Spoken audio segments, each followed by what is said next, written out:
semester, Josh on the podcast. Yeah, it's good Josh to see you, Valentine for Leon. the Thanks first for time. having me. Yeah, you're welcome. I'm excited. Yeah, why don't you quickly introduce yourself, your age, what you currently do, some of your hobbies, and then we'll get started. Awesome. Yeah. I'm Josh Valentine. I currently attend Middlebury College in Middlebury, Vermont, over in the States. And I just recently turned 21 about a month ago. So I've been taking advantage of that when I can. And yeah, no, I am a cross country skier. I compete for my college and I enjoy investing, fly fishing, some volunteer work on the side. Cool. Sounds good. Good variety, specifically. Yeah, yeah. So you study in college, what year? I'm a sophomore. Sophomore. So for Yeah, everyone that so doesn't second know year. the American school system, exactly, the university is the second year of 4 years, right? Yeah, yeah, correct. Okay. And you switch your major from what to what? What did you initially start with and what you Originally, doing now? originally I was a neuroscience major. As I think that's like I mean, do still think it's a very or is a growing field, and there is a lot of demand in that field. It can open you up to like medical school opportunities to be a neuroscientist, a neurologist, or even you can go into the AI kind of tech startup world. But it is fairly narrow. And as I started taking classes, I started to realize that I kind of just realized it wasn't for me. So as of recently, I switched over to an environmental economics major, which focuses on kind of the business finance side of some of the environmental problems and impacts that we see today. So yeah, so I am currently on that train, have another 2.5 years to go. And I'm excited to take advantage of some opportunities I have coming up with involved with internships and whatnot. Cool. And what made you change that mainly to that specific field? Because I think it's both very, very interesting fields, but there's quite a gap in terms of Yeah, what you learn there and what you can do with it. So how did you come to that? no, definitely. Yeah, they're very opposite sides of the spectrum for sure. So originally, like I said, neuroscience, like the classes just kind of weren't for me. I think you kind of can recognize when you're taking a class. If you're passionate about it, it just kind of comes naturally. You don't Yeah. put a ton of extra effort in, and so kind of realized that some of the classes I was taking I wasn't super passionate about in neuroscience. So I actually was fortunate enough to participate in a consulting internship during the month of January in between semesters. And for the first few days, we actually focused on kind of ourselves and like reflecting on who we are, what makes us who we are, our strengths, weaknesses, and passions, and being able to identify those and talk about them openly. So kind of through that self-reflection, one of my passions that arose was my passion for the environment, because I've been an athlete my whole life. I've been an outdoor enthusiast, and as a cross-country ski racer, I spend majority of kind of my free time outside training, whether it's running, skiing, you name it. So I live kind of in the environment and in the outdoors, and I've kind of personally watched how climate change has taken its toll on our world, whether it's like receding snow lines or decreased time on snow, or even you fast forward to right now, the race season's supposed to still be going on, and races are getting canceled left and right because mountains just can't retain snow. So it's pretty sad to see, and I'm fortunate enough to be able to participate in the sport, but that helped me kind of recognize that I wanna do something about that. I want to make an impact, and I want to be able to allow future generations, like my kids, their kids, to be able to ski, to be able to experience this incredible sport as well as everything else the environment has to offer. So I figured my first stop would be majoring in environmental economics and kind of just seeing where it can take me from there. Very interesting. So there's a few things I want to pick up on now. First of all, I think that your college that they introduced that self-reflecting month or classes or whatever it was is very good. On this podcast, we have talked and we'll be talking because it's a passion of mine about some things that could maybe go through a change in our educational system in the Western world. I'm saying Western world because I don't really know anything about the educational system in the Eastern or Far Eastern or African way, but at least for Germany and the States, I've personally experienced that in Spain. So talking about that, I think this is very good because I think it's very important to have an early start to self-affecting yourself constantly. And if it's then also, guided by a common goal you have, and you can actually then talk about it, you have the confidence, you have the trust within the community, that's very good. It's also part of why we're doing this podcast, because we want to give people the option to choose from this pool of information and personal experiences that they maybe can then identify with and feel inspired to do something they truly, are meant to become or do. And so I think this is very important how you talk about this topic, because I think that climate change and talking about the environment has become a topic that has pissed a lot of people off. On the one side, the people that can't hear it anymore, and the other side, the people that are truly passionate about and have understood what's going on, trying to explain to everyone else what's going on. And I think you can probably spend days and weeks about talking what's actually going on, how it's going on. Everybody has a different opinion about it. At the end of the day, I don't think it matters, what's happening, but it matters what we can do about it. And that's why I like your approach. You come from personal experience. The first step you can do in order to do something for you individually, to change it or to help, counterattack it, is you personally get into the knowledge of it and then see where it takes you. So what are the internships, or like what would you like to do after you go through, your theoretical part of this experience, I would say?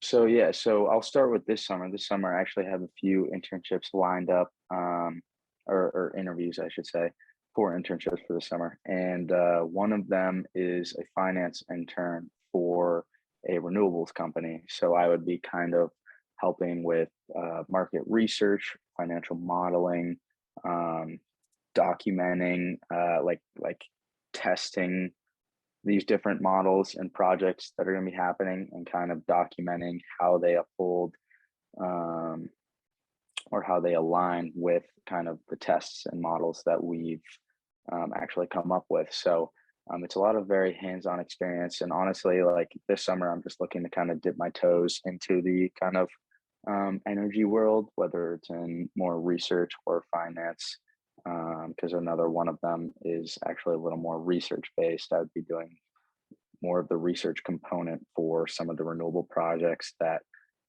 they do. And this company, the research company, actually is doing a project here at Middlebury, working with our head sustainability officer, who I've been in touch with. So I think they would be a really cool company to work with and do research for, because I could learn a lot for them. But in the future, I kind of just I want to keep kind of immersing myself in this energy world, just, getting experience in different sectors of energy related companies. And the end goal is to, once I'm out of college, become an energy consultant or a sustainability consultant. And the idea of that is that you would be working closely with various businesses to help meet current sustainability policies. Because in our modern world, that you see or you hear about a lot of proposed plans of, being this by 2050, and a lot of those are just kind of plans and talk and propositions. But I think in the next few years, we're going to see some legit policies starting to go into place, as the UN tries to make this happen. And so with that, businesses, they're going to want to keep being profit driven and make money, so they don't have a lot of time to expend on on aligning with these policies. So that's where kind of the consulting sector comes in. So energy or sustainability consulting has been a growing field, and I'm hoping to be able to get in and help and make an impact in that regard. And then beyond that, like after I'm doing that for 5-10 years, whatever it is, I would love to start my own social impact NGO, which is another name for nonprofit organization. So I would that's the dream. We'll see if I'm able to get there, but I think it would be really cool. And one of the companies I'm interning for is actually a nonprofit, so I could learn a lot from them and kind of their operations, their revenue streams, how they stay afloat, how they're successful, and kind of how they do have a strong impact on the climate. That's perfect. So congrats, first of all. It sounds like you Thank you. at least have a good plan for what you want to do. It totally makes sense to me. I mean, I, as a dual student, I think I know best when I say that you always need that theoretical and practical approaches mixed together to just, in order to, of course, it's logic to just know where you want to go, and if that industry you kind of have to guess for it would fit to you actually makes sense. And looking at a nonprofit for your own company at some point, and looking at the energy sector of consulting on the other side for a job on the way, I think it makes sense. And now I want to expand that a little away from you individually into how that is generally happening in the market. I don't want to make it too political. I want to stay on the economic side of things. But I think it's very important what you said about those policies, because in my opinion, I don't think the companies are interested in actually doing something for the environment. Of course, they will say that because it helps their image, but let's all be honest. They're just interested in reducing the cost they will have to pay for policies that go along with hurting the environment in some kind of way. And it's interesting though, as like someone in the ski industry, that is definitely the case, I think, with a lot of major corporations and like kind of like what make up the most or the majority of the commercial sector. But I'd also say there's a little bit of irony when it comes to ski corporations, because if you take a ski resort or a ski mountain, for example, like they rely they rely on the climate, to produce snow. They want natural snowfall, but at the same time, when the climate's not producing enough natural snowfall, now they need to make snow, which uses an absurd amount of energy and carbon emissions to produce that snow, to be able to please people and to be able to make money. So it's kind of an ironic industry in that sense that, they are profit driven. They are providing this amenity to make money, but at the same time, they rely on the climate being kind of like what it has been. And as we go in this negative direction, it's hurting them as well. So I don't know, I just think it's kind of a funny irony, because you do hear about like ski resorts, ski corporations kind of greenwashing or trying to get like their carbon footprint to like neutral, which just means they're spending like a certain amount of money to be able to minimize their carbon footprint. But at the same time, like they don't want the climate to keep doing what it's doing, but it's just, I don't know. I mean, at the end of the day, as I said, I think there would be too many arguments about determining what the actual mission of the companies is. I think at the end of the day, like with everything, especially during the last 2 years, you will get your answer about what's going on if you follow the money. It's what it is. At the end of the day, I think huge brands that always want to try to better their image, they will use any sort of social, topic that's going on, that's being hyped as a form of positive marketing or as a good way to better their image. Doesn't matter what it is. And I think that's the same thing with working against climate change and making the environment greener, better. At the end of the day, the question I ask myself, though, because I'm also in economics and management and finance and everything, is, does it actually matter? Because at the end of the day, if there's a tax that's being put on for the CO2 that a big company produces and they have to pay for it, then even though they wouldn't choose it voluntarily, they're doing something to put money into something that counterattacks climate change. If the tax money is actually being used for that, that's always the question. Also, let's not go into that. But what is very interesting is that there are planned ways for big companies to reduce their carbon footprint or to make their company greener, namely CO2 certificates. And that's something I want to talk to you about in the last minutes, because we're keeping it very short today, which I also find very interesting. What are your opinion on CO2 certificates? Basically, to explain it very quickly, as you also know, I just want to explain it to the listeners for those that don't know it. Right now, we have big companies that are already kind of taxed on the CO2 footprint they leave in the world, with producing things, the company cars they drive, and everything else. So they're being taxed for a certain amount of CO2 they put out.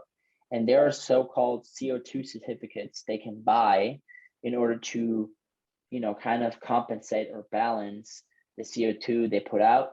And if they purchase those CO2 certificates, they invest into companies that produce those CO2 certificates by doing something against climate change, by either, planting trees, building solar plants, building wind parks, and such things. So either the companies that produce the CO2 can buy those certificates, balance it out, and say, hey, I invested into companies that do something against climate change. Or, and that's something where your company would probably come in, they could look for own projects they could do in order, I don't know, to put solar panels on their company roof or to invest into a wind park nearby.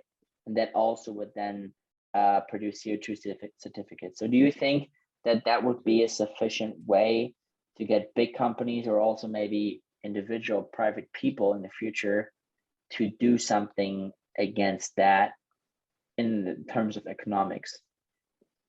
Against CO2 certificates? No, using the CO2 certificates and the trade of it as a market to counterattack climate change and making the environment better, actually greener, as you said. Yeah.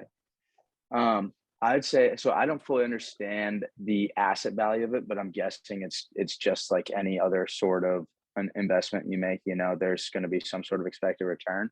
So with that assumption, like, I think it is a great investment, because it not only makes a company or individual feel good about themselves, but I also have a theory when it comes to investing that, like, when I first started investing, I downloaded the Robinhood app, right? And I just had the app for like 3 months. I had the money sitting in my bank, and I just, like, I couldn't decide. And I eventually talked to someone, and they're like, you've been researching for 3 months, and you know more than you need to know. Like, you know more than enough. And I was going for a long-term kind of investing plan.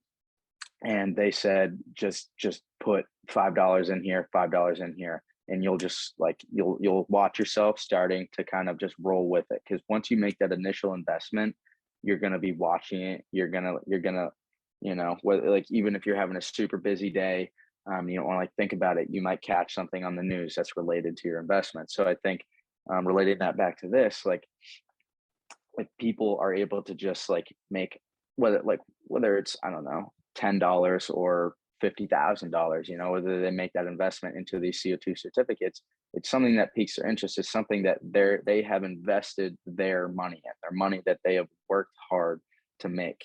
And so naturally, they're going to pay a little bit more attention to things related to that. So I think this will do a great job of kind of raising awareness and kind of keeping people educated on kind of current day projects and news with climate related stuff.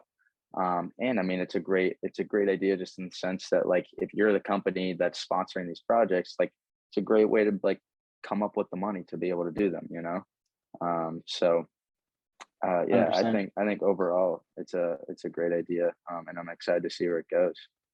Yeah, because I think at the end of the day, I don't know if you would agree with that, but protesting against things, let's stay with climate change now, is a very good thing to make the topic aware. My personal opinion, though, is you got to do a little more than protesting to actually make a change.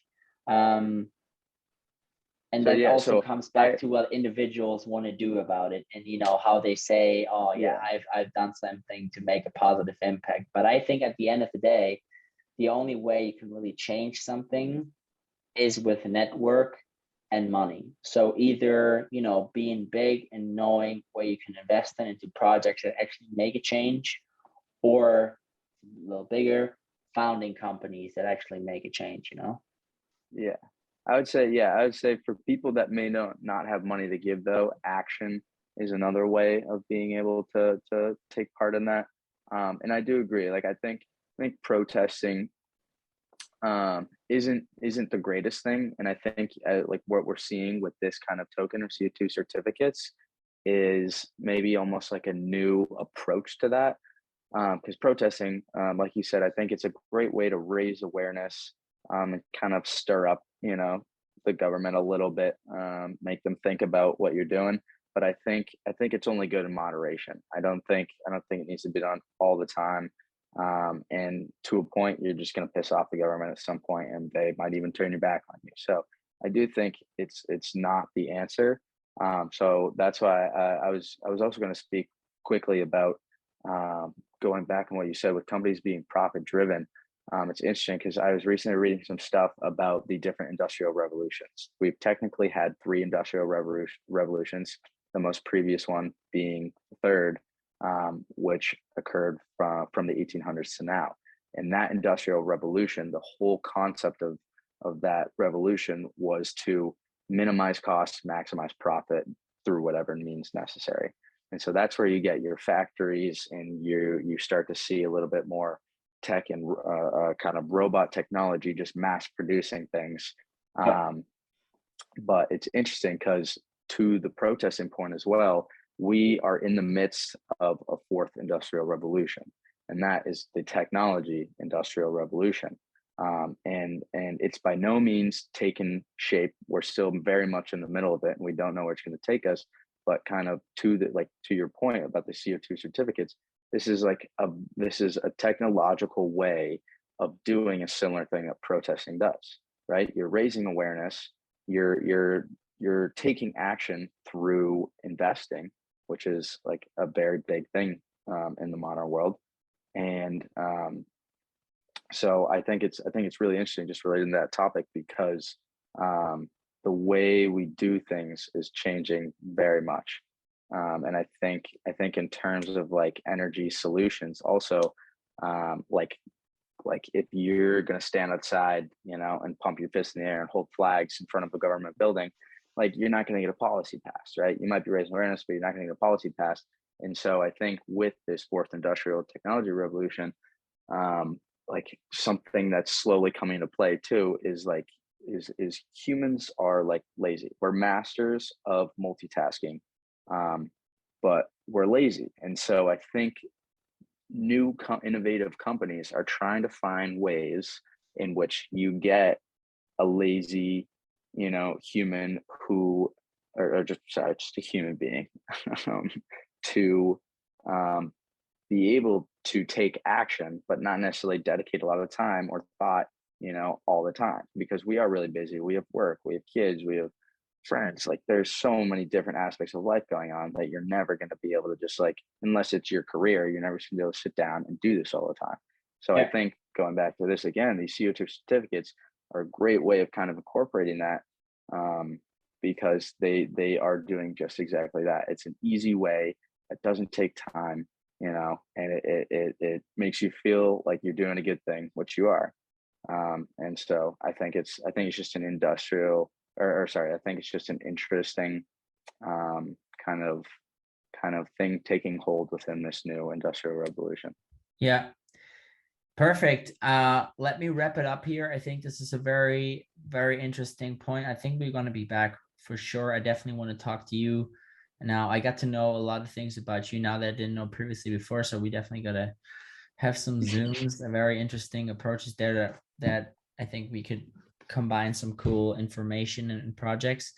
But to come to an end to this podcast, I think what you said with the last point also just shows us that we should all, question things that are currently happening, because the momentarily things that are mostly, unfortunately, very emotionally loaded, which I can understand, are usually part of a process that has been going on way longer than we have realized. And I think this fourth industrial revolution, or some people talk about the Great Reset, whatever, I think those are all very interesting things that don't necessarily need to be frightening or bad, because there's always chances in those situations as well.